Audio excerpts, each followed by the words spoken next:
j'ai décidé de vous proposer la traduction faite par mes soins de la première conférence du docteur Sebi que j'ai vue. Elle dure 2 heures, mais ça m'avait vraiment ouvert les yeux sur beaucoup de choses. Design a toujours là en là, et puis chaîne la game là plus important qui fait la shame là, c'est des divini lame là.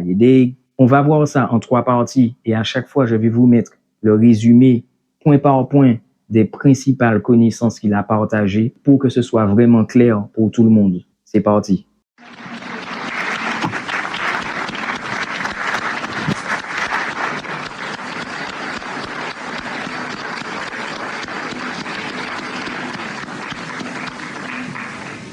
Good evening. I want to thank you for being so humble and nice, considerate to come out here and listen to what I have to say. But what I have to say isn't mine. It was never mine. It's ours. I never believed that I would find myself in front of an audience having to talk about a subject that we all once knew. A subject that is as old as creation. And if you want to see what I'm talking about, we have to just take a look at the zoo. The zookeeper doesn't feed the gorilla the food of the polar bear. Am I right? So how come we eat the food of everybody?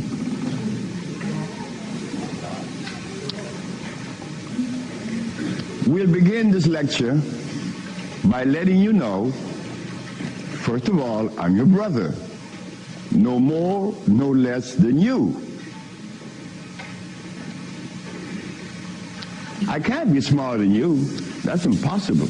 We have the same amount of brain cells. So how was I privileged to be navigated to this information? I don't know. I don't even question myself. I just like to live. As a little boy, I hated school. That is the truth. I didn't go to school. I didn't like school. I didn't like to comb my hair. I didn't like a whole lot of things. I didn't like money. I was 12 years of age. I was Seventh-day Adventist. Corby Brown. We left that afternoon from the church. It was a 13th Sabbath. I said, Kirby, how did you like the lecture? I didn't. I said, why you didn't, Kirby? Because they talk about Solomon. I want money. I said, Kirby, but when you have wisdom, you have everything. Well, I don't know what wisdom is now, nor then, but I knew that money was not my pursuit. Kirby said, I want money. We were 12 years of age, 1945. I'm 73 years of age now. In 1994, a young man by the name of Tom Flowers came to me and said, guess who is coming tomorrow? I said, who? Kirby Brown. I said, well, if I remember correctly, Kirby said when we were 12 that he wanted money. I hope he made millions of dollars. I don't have any millions. I don't even have $1,000. Which I don't. But that's okay. I live. I found that avenue, or it was shown to me how to live. Not to read books. Because everybody reads books. But yet, society is deteriorating more every day. Everybody reads books. The brother called the other day on the radio and said that he asked about corn, right? Corn? He read books. He said that the text, the Kemetic text showed him that corn is good. Well, he better examine his text because corn was made by man. But anyway, Kirby said he wanted money. That was a Thursday. Tom Flower said, Kirby is coming tomorrow. So I said, well, if Kirby didn't make his millions, I'm going to remind him that we are alive. We are alive. Kirby didn't arrive. Kirby would never arrive. They had to take axe to chop the hotel door down. Kirby died of a heart attack. Kirby weighed 390 pounds. Kirby wanted money. He became a cab driver in New York. I didn't want any money. I didn't want it then or now. Because it's not important in your life. It was never important in our lives. The Maya shows that. The Maya built pyramids. The Maya lived for millions of years in the jungles of Central America. No money. The Africans? How long did we live in Africa without money? Since creation. Now they tell us we need money to fight AIDS. Brothers and sisters, we are at a deficit, a tremendous deficit, a deficit that if we do not pay attention, I'm glad I did. I'm glad I did, because I remained that obedient boy that just lost his mama 4 days ago.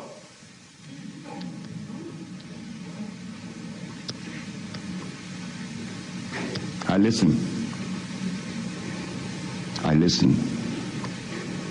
But to listen, you can't have a philosophy in your head.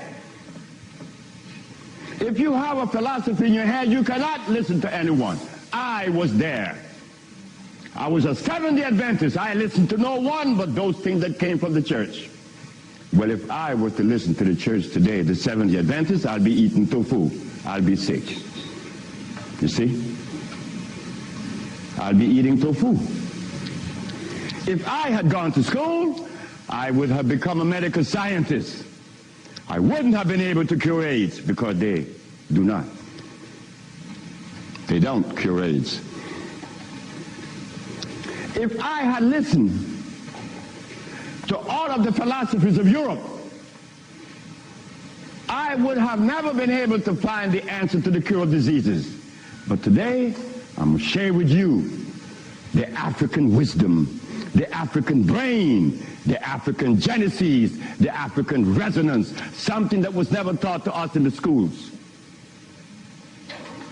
Well, why should we expect the school to teach us something that would enhance our growth and save our lives? Why should the school teach you that? When in history has there ever been examples to show that one race of people is indebted to another? That has never been. Then you tell me that the white man is a bigot. The white man was never a bigot. He was never a discriminator. The white man is a person that obeys the first law of nature. Self-preservation is the first law of nature. So the white man, whenever he proceeds to preserve his race, and we sit back and say he's a bigot, it's only because we have lost it and we don't even know how to get ourselves out of this mess. I'm one of them. I'm you standing here. But one day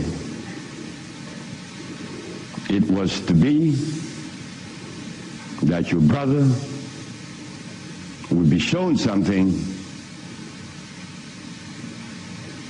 that would change the profile of things. I left my country, where I was born then. In 1953 to New Orleans, I became a merchant seaman. I was 20 years of age. As a merchant seaman, I became an engineer 5 years later. I'm a steam engineer. Don't ask me how I did that, because that's going to baffle you, because I've never been to school, and I don't read books. I don't read books now, nobody's book.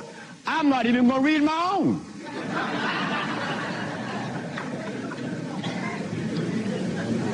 Because all the book readers come to me asking me, how did you cure AIDS?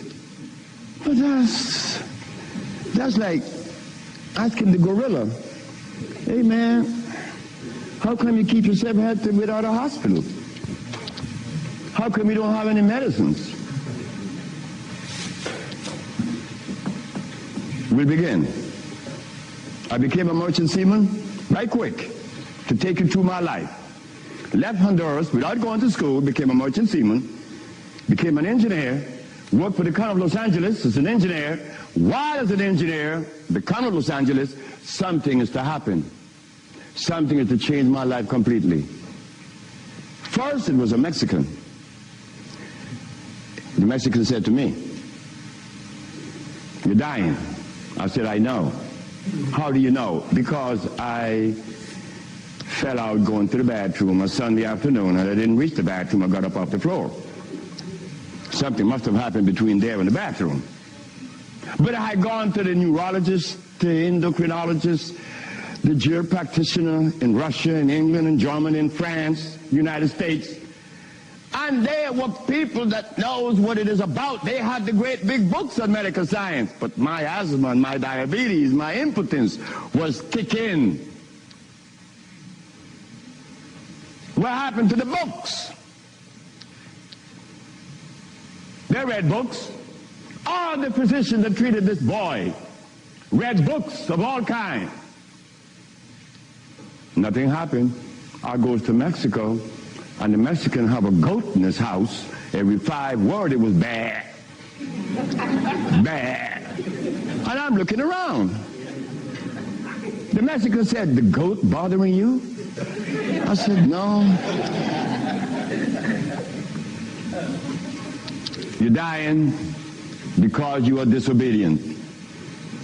Then he brought the Holy Bible.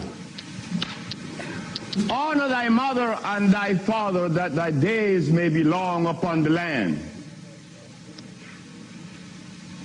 That's in the Bible, isn't it? But how could we honor our mother and our fathers when we don't even know what they were about? You don't tell that to an elephant, to honor his mother, because when he's born, he follows his mother and watch what his mother eats. Do you and I know what our mothers ate in Africa? We don't know, yet we dialogue. We dialogue on this level of intelligence because I know Plato, I know Aristotle, I know all about Diogenes, but you don't know what your mama ate. So everything that you talk about means absolutely nothing. So you see where they have us at a deficit? That's why we need each other's. Now, when I became an engineer, the Mexican said, stop eating. Don't eat anything. For how long? 3 months. I said, are you crazy? He said, no, you nuts. You asked me if I'm crazy. You've been eating garbage for 30 years. You've been eating garbage. And I'm going to remove the garbage for 90 days, and you ask me if I'm crazy. What was I eating? Hog maws, chitlin, neck bones, crackling bread, Lorne in New Orleans.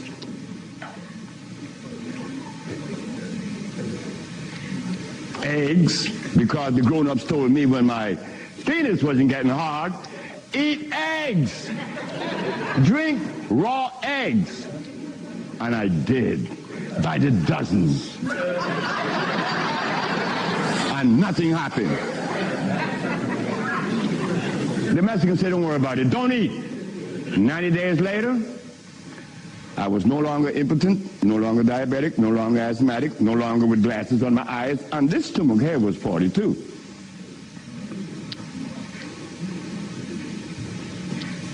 What happened to the science that the physicians were using, medical science? It didn't work, isn't it? But it worked with me. The herbs work with me. This Bible says,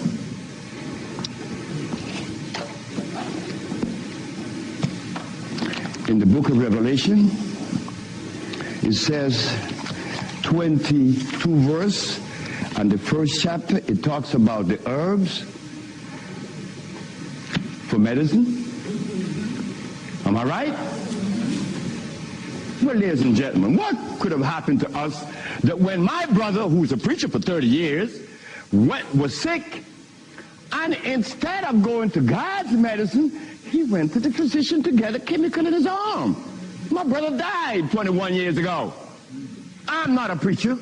I would never be a preacher. I told that to my mother. She wanted me to be the preacher. I said, no, no, no, no, no, no. That would be the last thing that I would consider. She said, why? I said, because I want to live truth. Even if it kills me, I'm going to live truth. And truth is, the Bible says that the herbs are for the healing of the nations. But the preacher, when he gets sick, he will get a chemical. What is the message he's sending to God?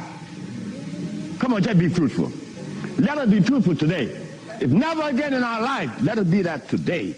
Why do we go to see the doctor to give us the chemical when the Bible says the herbs are for the healing? Why do we go? Well, you're going to soon find out. That's what affected me then and probably affecting me now to a great degree. More than I would ever realize. Because remember, I want to go to the blackboard.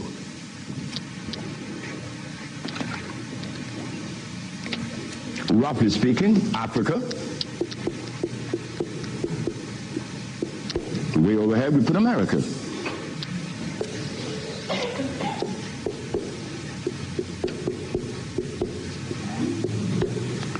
They are 4,500 miles. What happened between here and here? A lot happened. You see, when we were here, without the mathematics, without the ABC, without the sciences, when we were here, we had something to our advantage that we no longer have here. We are blind here. Here we weren't. We were seeing. Why? Because God provided us with everything we needed here. And none of it was comfrey or rice and beans. There were no tofu. There were no soy there. There were no cows. And there were no hogs, no chicken. There were no flour. Those things didn't come from Africa. You see rice and beans and flour and cheese and meat and the starch that you eat, they all came from right here, from a laboratory.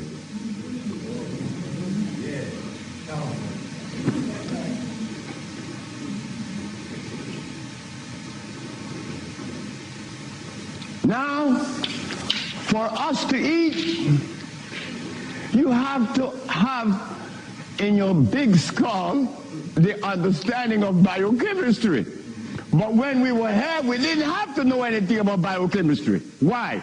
Because God doesn't make poisons. You see, God doesn't make carrots. Well, let me put it here. Stop the garbage.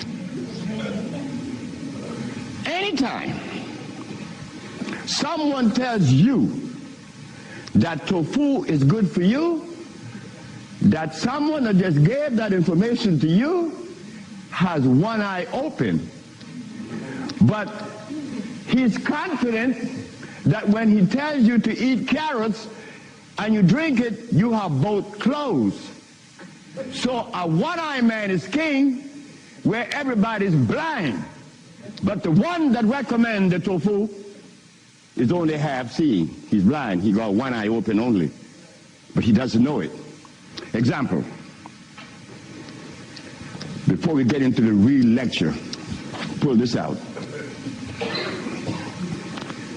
This is how people take privileges on us. They don't care about us.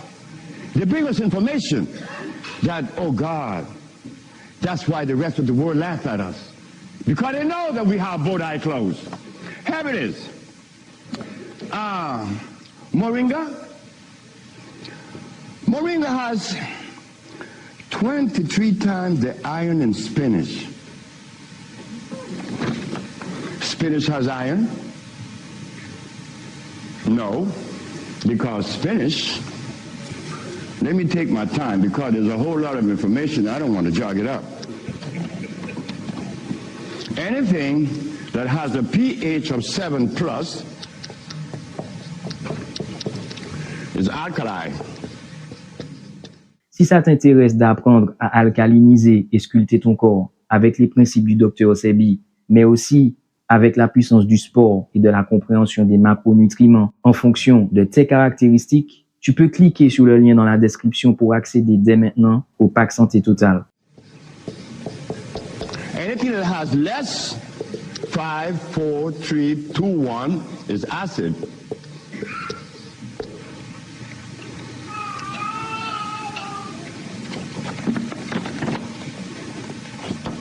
Spinach.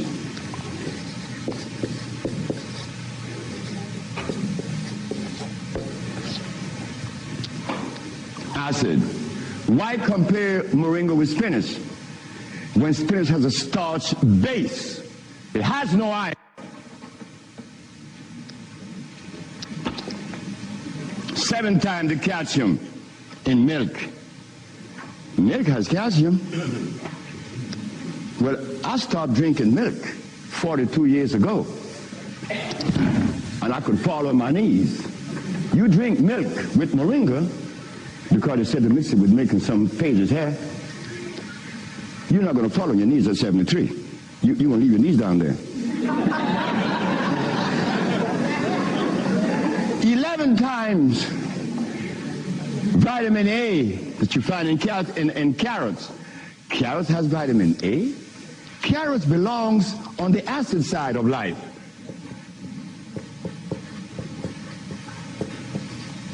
So right there, and they're saying to mix with carrot juice. Why would they do that? Then up here, they talk about the Ayurvedic system of medicine recommends moringa. The Ayurvedic is Indian. The Ayurvedic system of medicine recommends cow milk. The Ayurvedic system of medicine has never cured any disease, nor moringa, nor any other system in the world. You know what it's like? When Steven Seagal tells me to come to his house because he had a headache for 5 years. Well, I knew why the headache was in his head. It was removed in less than 10 minutes. He had the bottle and said, "This bottle is powerful." I said, "Yeah, powerful one." He said, "Yeah, the headache is gone." You know, he's a Dalai Lama, right?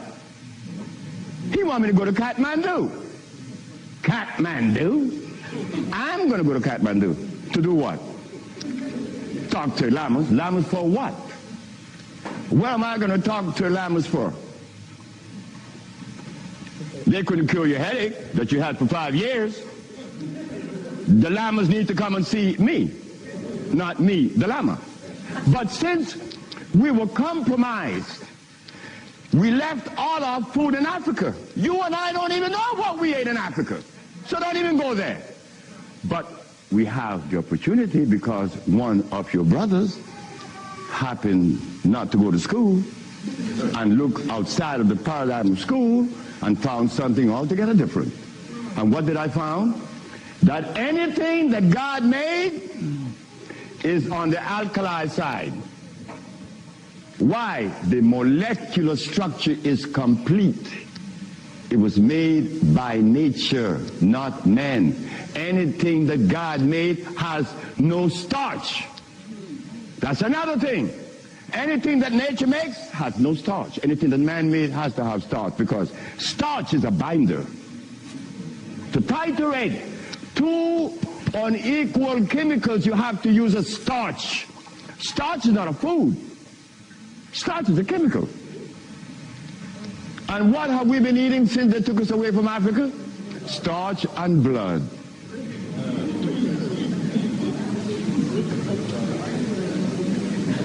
Starch and blood. We didn't eat blood in Africa. Gorilla doesn't eat blood. He eats leaves and berries. But gorillas are sane. They listen to each other, and they have a society well put together. Well, Sebi, when he became the engineer, and he found out that the pH value of things had a lot to do with healing, and the properties that's to be used, I was happy. I used to run home. Guess what I found? I found that the herb that everybody's talking about is acid, and everybody's using it. What herb is that? Comfrey. She said, what? I said, yes, it's on the acid side. And so is rose hips, enchilesia. What about golden seal? That's right, golden seal was made. It's like the stick that you put in your mouth. They call what? What they call it? The chew stick. What they call it? Liquid stick. Everybody have liquid stick in the mouth, right? But liquid stick was made. It has 50 times more sugar than does sugar itself. It has glycerinic acid. You see, we didn't have to study biochemistry in Africa because everything we had there was on the alkali side, so we could eat anything. But when they brought us here, you know, put some clothes on now. And after they put the clothes on you, come here, boy, you got to get in front of this classroom. You have to learn this ABC stuff. But hold it now. Gorillas doesn't take their cubs to be trained by polar bears. Gorillas train her own cubs. The gorilla way. But no, you and I, our parents couldn't do better. They had to take us to the school because they wanted to save us, you know, protect us, because that's mother. Mother doesn't want child to suffer. So mother was shown that if child didn't go to school, they'd be illiterate, and the society is made up where you must go to school if you want to buy a Mercedes. But in our society, school, what you mean by school? We don't have such animal. We build things. And those who've been to school can't even build the pyramids today. Not in Honduras, not to mention the pyramids in Mexico. They're 4 times the size of the pyramids in Egypt. Oh, yes. I know Ben joking, I didn't talk about that. But that's okay. Because he needs help like I need help. We all need help. So the school that we thought was going to be so equitable, so useful, has become a deterrent. Because those that have been to school doesn't cure anything. How did I learn and I didn't go to school? Easy. You know, we baby-aged kids. We don't die. Right? We do it. I'm not wiser than you. I may be more mischievous than you. I know that because I do some mischievousness that you would not believe. But anyway, as an engineer, I went to work one night and I began to test herbs. And I begin to see that all the herbs that you guys are using are acid, every single last one of them, except for burdock, yellow dock. They're natural herbs. And the other one, which is the red clover, that's a natural herb. You know, they're alkali. They're very good. So I begin by compounding herb from all over the world. And lo and behold, a blind man was killed named Mr. Fredericks. Then the Japanese, Fred Takashita's wife, was killed of endometriosis. She had a baby. She was never supposed to have a baby. It's a white lady from Utah. My boss brought his daughter and his brother with ulcers. They were killed. The boss came to me one afternoon and said, "So you're going to leave me?" I said, "Yep." He said, "You're going to leave me? On your resume, you said that you didn't go to school. And the only reason why I hired you is that I was curious to find out how could a man have an engineer license, never been to school. I wanted you to fail. But instead, you did something that is extraordinary. Are all black people like you?" I say, "Brett Howell," his name is Brett Howell. "Are all black people like me? I say, I'm the dumbest. Yes, they're all like me and more powerful than me. But how come they're not doing what you're doing? You cured the blind man. You cured my daughter of ulcers. Could they do that? I said, they could do it better than me. But why aren't they doing it? Because they're afraid of you. I'm not afraid of God. I'm not afraid of the devil. I'm not afraid of anything, especially you. Because I don't live in fear.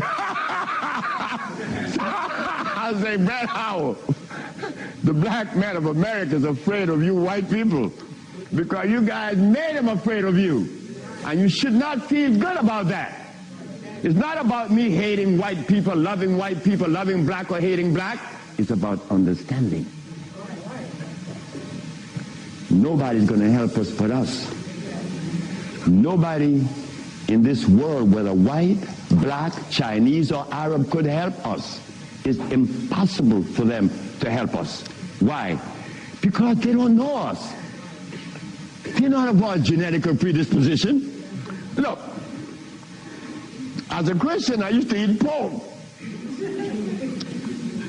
Of course I eat pork, and I love it. But as a Muslim, I eat lamb, which is 10 times worse than pork.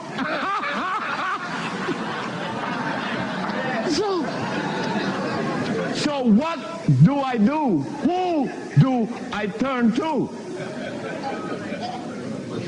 So after I quit my job, the boss said, wait just a minute, because I think you're crazy. You're leaving your job as a steam engineer in 1980, when herbs in 1980, I'm making $2,900 a month. I'm going to leave my job with 10 years seniority to come after some herb that you didn't like. Why did I do this? I had to do it. It wasn't that I could see that far. I can't see beyond my nose. Talk about years ahead. But I had to quit my job. And I had to question myself, why am I doing this? But I did. And 1980, the boss is looking at TV, 1987, on the 10th day of February, and he see CNN, Alfredo Bowman, a.k.a. Dr. Sebi, is arrested for practicing medicine without a license, selling product not approved by the FDA, and claiming to cure AIDS and other diseases, which is a fraudulent claim. The boss saw that. The boss' wife is in the bathroom because he told me the story himself. He called her out, come and see the man that's arrested. If he says he cure AIDS, I know he cure AIDS, because Brett Howard knew that I would never compromise myself to a lie. When I talk, I know what I said is the truth, but I also know that in America, you could also be dead right. But it doesn't matter. It does not matter. I'm 73 already. They kill me tomorrow, is all over with. I will reach 73. My brother, who was a preacher, he only got to 50. But I stuck with you, the black woman. That was my success. You, the black woman. I always kept my eyes on you. Nobody else, not the maid, because I'm one. We don't do nothing. We can't do anything. We need you. Because it is you that held a hand. It is you that breastfed us. My mother breastfed me for only 4 years. But that was sufficient.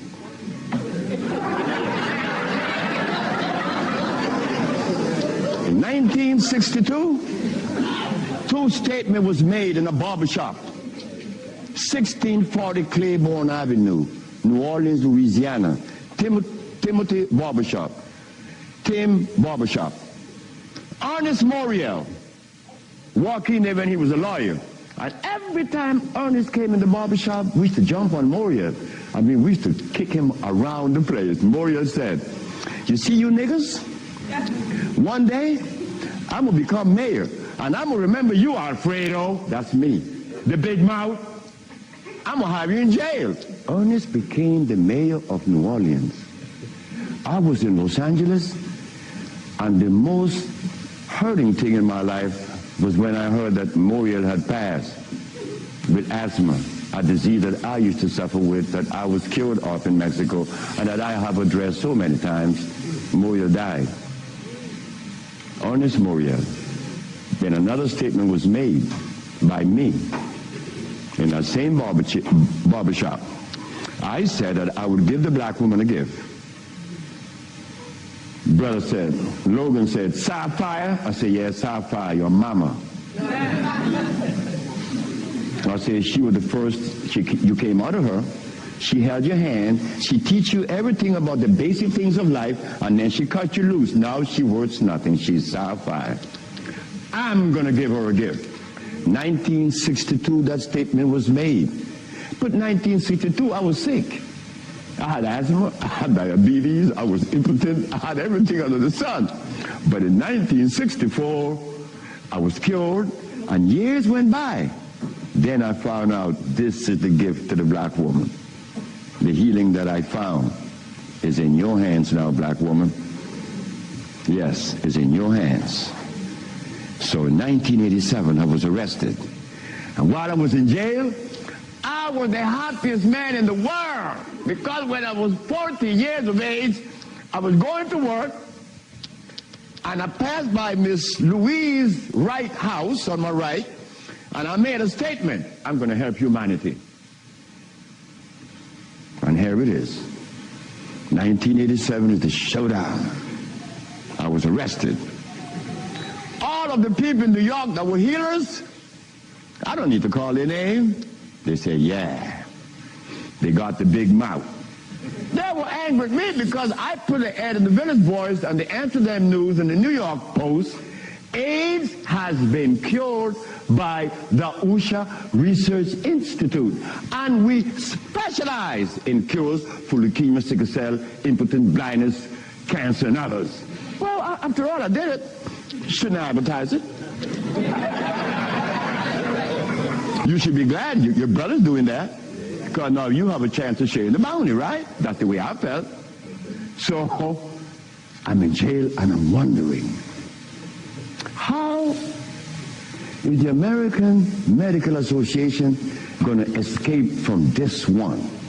You see, in the past, herbalists, when they talk, shh, gotta be quiet. Gotta talk under the table, because the physician may get you. The FDA gonna get you. But we seem to forget the one basic thing. When they remove us from Africa, did they bring our food with us? Did they? Well, how could the FDA have such kind of power over us now? Come on now, just wake up to it. So I stood in jail thinking, how am I going to do this one? This is going to be a heavy number, but it's nice because I wanted this moment. I wasn't going to back down. What you mean, back down? I'm representing some black woman. I never had a father. I never had a man in my confines to tell me something. No, I never had a stepdaddy. I had a woman. And then another woman, my grandmother. My great-great-grandmother lived to 124. Her name was Elizabeth. And she lived 70 years without a man. My great-grandmother lived 112. She lived 68 years without a man. My grandmother died at 100. And she lived 50 years without a man. My mother died 5 days ago. And she racked up 40. My mother died while I was coming to see you. I didn't turn back. You know why? The relationship with me and my mother was one of love. And she would have never wanted me to be there. My brother told my mother when I was about 10 years ago, he told her, yeah, you didn't like me. You didn't give me any love. You didn't give Fred any love either. That's me. So my mother said, what you say? You gave all your love to the pastor, not to Fred and me. My mother said, like, Fred, are you in on that? I said, man, this boy was talking garbage. See, he told me he's serious. I'm never serious. I don't know what it is to be serious. I hear men talk about seriousness. Well, I don't know what you do with that. But my mama said, raise your hand up and open your fingers. Which finger would you elect to take off of your hand? I said, none. She said, thank you. My mother turned to my brother and said, you said that I didn't give Fred any love. Fred, you wanted my love? I said, nope. Didn't want it. I didn't need it. Because my mother knew if my mother ever interfered in my life, I've been upset. I was in the streets by the river all the time. My mother knows, all mother knows the child that needs her love, her attention. But she loves all.